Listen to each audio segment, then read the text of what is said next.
Elements पढ़ने जा रहे हैं कि कॉन्ट्रैक्ट होने के लिए, एक वैलिड कॉन्ट्रैक्ट होने के लिए क्या क्या जरूरी है। ये आपका जो क्वेश्चन है अच्छा क्वेश्चन बनेगा भाई, और बड़े क्वेश्चंस में आएगा। तो कॉन्ट्रैक्ट हमने इससे पहले देखा कि कॉन्ट्रैक्ट है क्या, मगर एक वैलिड कॉन्ट्रैक्ट के लिए किन किन बातों का ध्यान रखना पड़ेगा और क्या क्या एलिमेंट्स उसमें होने चाहिए, वो हम देखते हैं।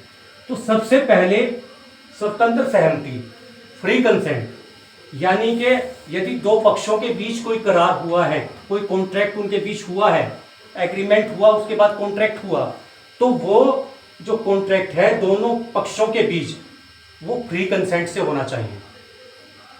फ्री कंसेंट, और फ्री कंसेंट कब मानी जाएगी, कब हम कहेंगे कि इस बात को लेकर, इस कॉन्ट्रैक्ट को लेकर हमारी फ्री कंसेंट थी। तो इसके लिए आपको याद रखना है CUFM, इस ट्रिक को आप याद रखना, CUFM। तो आपका जो C है, C से मतलब कॉर्शियन, यानी कि उत्पीड़न। U फॉर अनड्यू इन्फ्लुएंस, यानी कि असम्यक असर। F का मतलब फ्रोडेंटली, यानी कि कपट पूर्ण।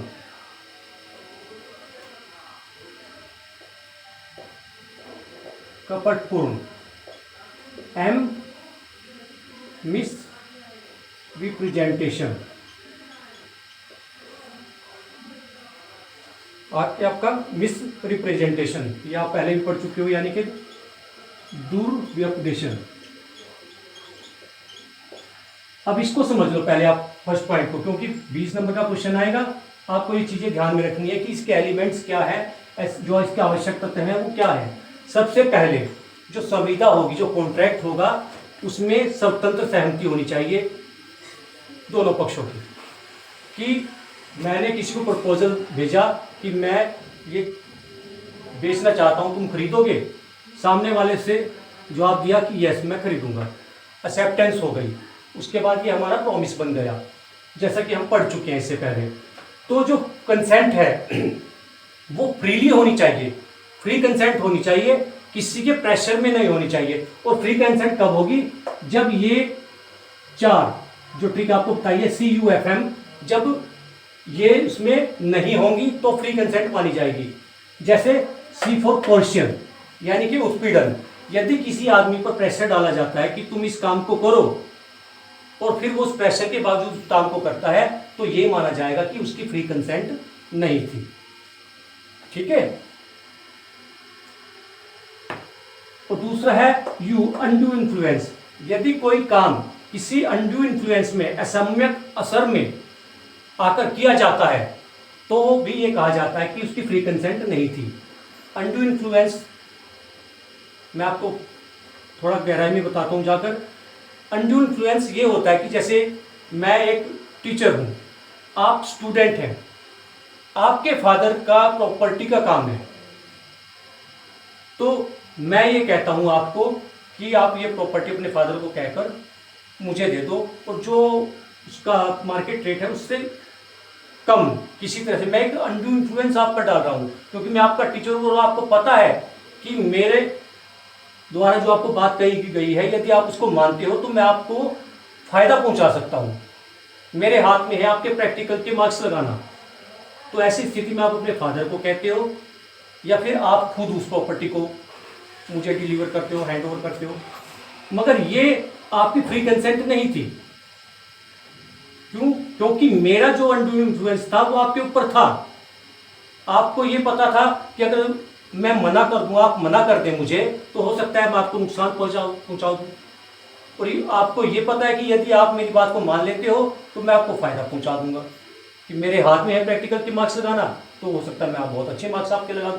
तो मेरा आपके ऊपर क्या है, एक अनड्यू इन्फ्लुएंस है, एक असम्यक असर है। यदि उस असर में आकर आप कोई काम को सहमति देते हो करने की, तो वो भी फ्री कंसेंट नहीं मानी जाएगी। एफ प्रूडेंटली, तो यदि कोई काम फ्रूडेंटली किया जाता है, फ्रॉड करने के तरीके से किया जाता है, ठीक है, उसको फ्रॉड के माध्यम से उसकी सहमति ली गई है, तो तब भी फ्री कंसेंट नहीं मानी जाएगी। फिर मिस रिप्रेजेंटेशन। तो मिस रिप्रेजेंटेशन क्या होता है कि किसी बात को गलत तरीके से पेश करना, और आपने उस बात को सच मान लिया और आपने सहमति दे दी। यदि मैं आपको इस तरह से ना बहलाता तो आप कभी फ्री कंसेंट ना देते। तो ये क्या कहलाएगा कि ये भी मिस रिप्रेजेंटेशन में आपने कंसेंट दी है, तो ये फ्री कंसेंट नहीं मानी जाएगी। यहाँ तक किसी को कोई डाउट हो? आगे चलते हैं। पक्षकारों का सक्षम होना। उससे पहले हम इस चीज को देख रहे, जब आप एग्जाम में इसको लिख के आओगे तो इसके साथ साथ आपको लिखना है जो CUFM है, इसको याद रखना। जो क्वेश्चन है वो आपका सेक्शन 15 में बताया गया है, अनड्यू इन्फ्लुएंस है वो आपका सेक्शन 16 में बताया गया है, फ्रॉड है, फ्रॉड ये आपका सेक्शन 17 में बताया गया है, मिस रिप्रेजेंटेशन ये आपका सेक्शन 18 में बताया गया है। यानी कि 15, 16, 17, 18 याद करने में भी आपको कोई प्रॉब्लम नहीं होगी। ठीक है, चारों की चारों सीरियल वाइज है। CUFM याद रखना है और 15, 16, 17, 18। ठीक है, ये आप सेक्शन लिख के आते हो और ये चारों चीजें लिख के आते हो, तो स्वतंत्र जो सहमति है वो नहीं मानी जाएगी यदि इनमें से किसी का भी प्रभाव हो। अब हम आगे चलते हैं, पक्षकारों का सक्षम होना।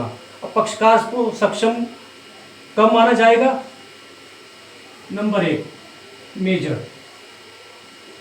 वह व्यक्ति जिसके साथ कॉन्ट्रैक्ट हुआ है वो मेजर होना चाहिए। मेजर से मतलब अडल्ट होना चाहिए, वयस्क होना चाहिए। दूसरा जो है आपका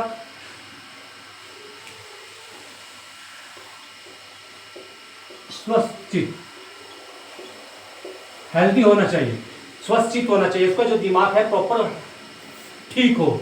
ऐसा नहीं है कि उसके दिमाग में कोई खराबी है, वो बात को समझ नहीं पाता, सोच नहीं पाता, तो तब भी पक्षकार को उसको सक्षम नहीं माना जाएगा। यदि उसके साथ कोई कॉन्ट्रैक्ट कर दिया जाता है तो वो कॉन्ट्रैक्ट जो है आपका वैलिड नहीं है। एक आदमी है जो कि बात को नहीं समझता और नहीं वो कह पाता, वो इडियट है, लूनेटिक है, और उसके साथ हम कोई कॉन्ट्रैक्ट कर लेते हैं और उसको अपनी बात की हुई याद नहीं रहती, उसके साथ कोई कॉन्ट्रैक्ट कर लिया गया, तो वो जो कॉन्ट्रैक्ट है वो आपका वैलिड कॉन्ट्रैक्ट नहीं होगा। तो व्यस्क होना चाहिए। एक तो मान लो किसी बच्चे के साथ आपने कॉन्ट्रैक्ट कर लिया तो वो भी वैलिड कॉन्ट्रैक्ट नहीं है। यदि आपने किसी इडियट, लूनेटिक ऐसे आदमी के साथ कोई कॉन्ट्रैक्ट कर लिया तो वो भी वैलिड नहीं है। तो इसके साथ साथ आपको ध्यान रखना है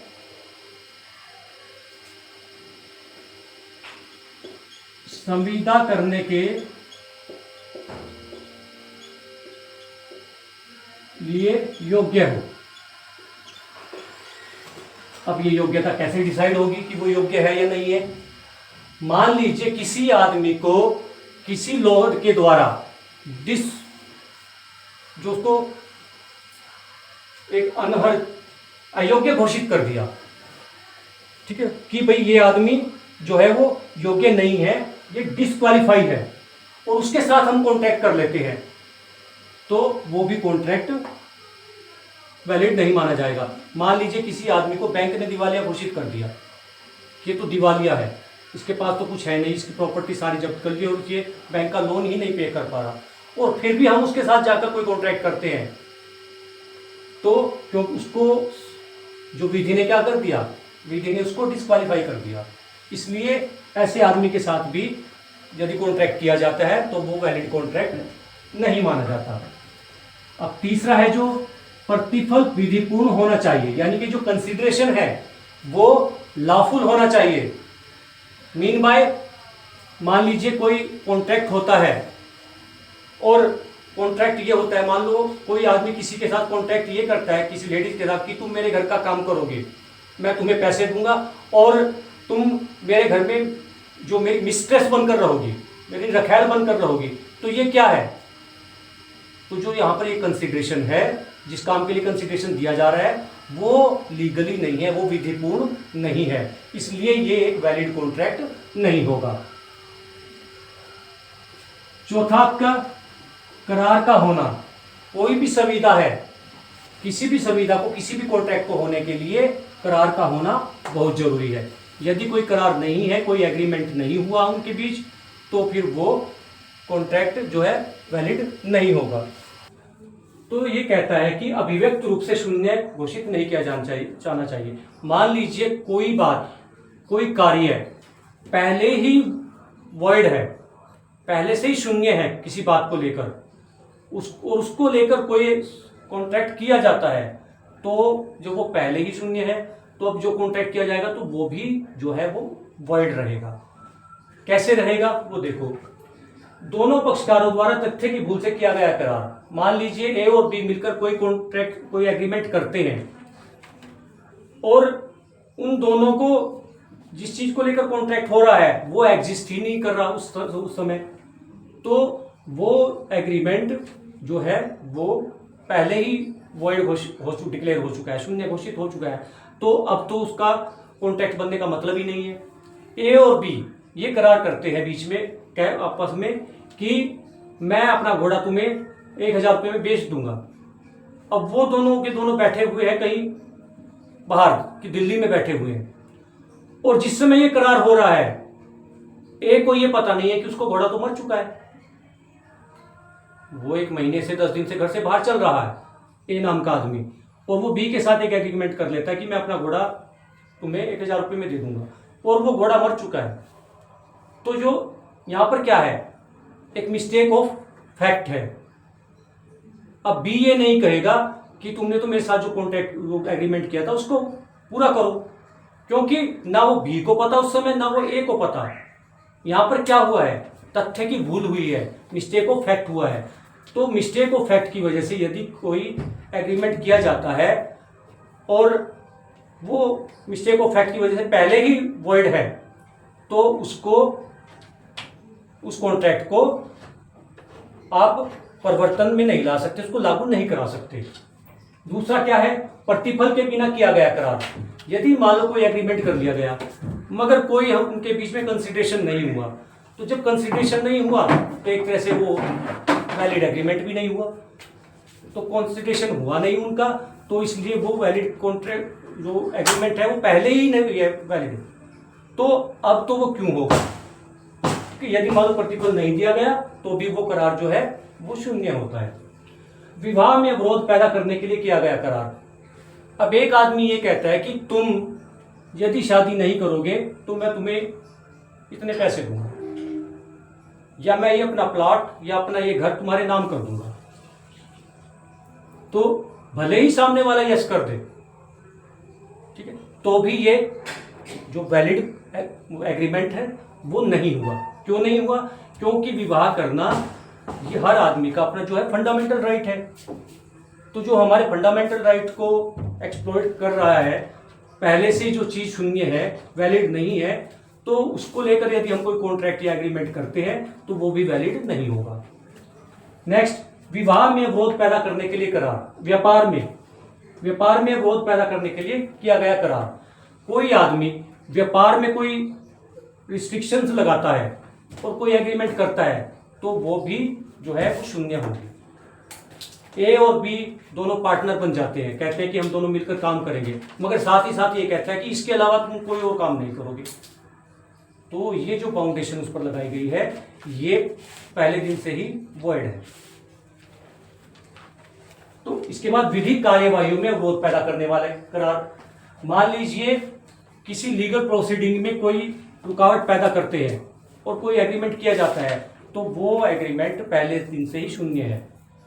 ए नाम का आदमी बी की इंसल्ट करता है और फिर वो ये बी को ये कहता है कि तुम मानहानि का दावा नहीं करोगे मेरे खिलाफ, और इसके लिए मैं तुम्हें ये दूंगा। भाई अगर वो इस तरह का कोई एग्रीमेंट करता है तो ये एग्रीमेंट क्या है? वॉइड है, शून्य है, क्योंकि जिस आदमी की डेफेमेशन हुई है उसको आप रोक नहीं सकते मानहानि का दावा। वो खुद ना करे वो बात अलग है, मगर यदि तुम उसके साथ कोई एग्रीमेंट करते हो तो वो उस एग्रीमेंट को फॉलो करने के लिए बाउंड नहीं है। इसी तरह से अनिश्चित करार। कोई मान लो करार ऐसा कर दिया जो कि अनिश्चित है, जो हो ही नहीं सकता, तो वो करार भी क्या है, वो शून्य हो जाएगा। मैं ये कहता हूं कि मैं अपना घोड़ा तुम्हें 1000-1500 रुपये में दे दूंगा। अब कौन से घोड़े की बात हो रही है, उसके पास तो बहुत सारे घोड़े हैं, और कितने पैसों की बात हो रही है, 1000 की हो रही है या 1500 की हो रही है, ये एक अनिश्चित है, सर्टेनिटी नहीं है, यहां पर सर्टेन नहीं है, एक अनिश्चित है। ना तो घोड़े का ही पता कौन सा घोड़ा, और ना ही ये पता कि 1000 में या 1500 में। एक आदमी व्यापार करता है, हर तरह का तेल बेचता है, वो हर तरह का तेल बेचता है वो, और किसी आदमी को कहता है कि मैं तुम्हें तेल दे दूंगा, मैं तुम्हारे घर 2 मन तेल पहुंचा दूंगा। अब कौन से तेल की बात हो रही है ये पता नहीं है।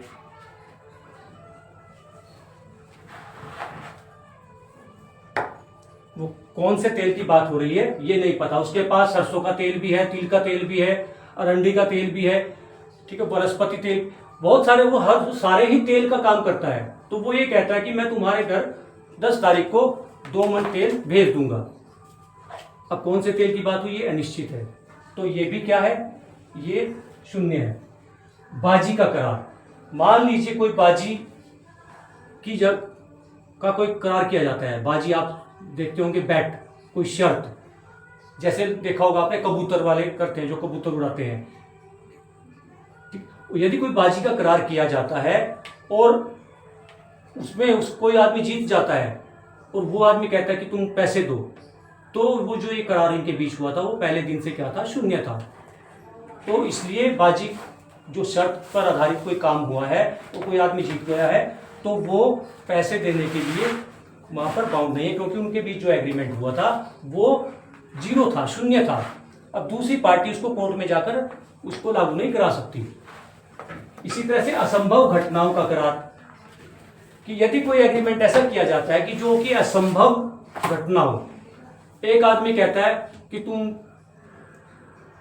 मैं 2 समांतर रेखाओं को मिला दूंगा, तो ये क्या है, ये एक ऐसा काम है जो कि असंभव है, असंभव घटना है, इसको कोई भी आदमी कर ही नहीं सकता। एक आदमी ने कहा कि मैं तुम्हारी बेटी के साथ शादी करूंगा, और उसकी बेटी मर जाती है, तो अब ये जो घटना जो घट गई, इस कार्य को पूरा करने का जो उनके बीच करार हुआ था, ये तो असंभव हो गया। तो यहां पर क्या हुआ, एग्रीमेंट वो शून्य हो गया। इसी तरह से असंभव कार्य, यहां घटना की बात है, यहां पर कार्य की बात है। असंभव कार्य कि मैं तुम्हारे लिए चांद तारे तोड़कर ले आऊंगा, मैं इस तरह का तुम्हारे साथ एग्रीमेंट करता हूं, इम्पॉसिबल, ये हो ही नहीं सकता। तो जिस दिन ये स्टेटमेंट हुई कि मैं तुम्हारे लिए चांद तारे तोड़कर ले आऊंगा, और उसके बाद वो तोड़कर नहीं लाता है, तो दूसरी पार्टी ये कहते हैं कि भाई तुमने तो ये करार किया था कि तोड़ कर लाऊंगा, तो अब तोड़ कर लाओ। तो ये जो कार्य है वो क्या है, वो इम्पॉसिबल है, नहीं हो सकता। तो असंभव जो कार्य है, अगर कोई एग्रीमेंट हुआ हो, इन सब परिस्थितियों में कोई एग्रीमेंट वो पहले दिन से ही शून्य होता है, और जब करार पहले दिन से शून्य होता है तो उसको एनफोर्स नहीं कराया जा सकता, उसको परिवर्तन नहीं कराया जा सकता। यहाँ तक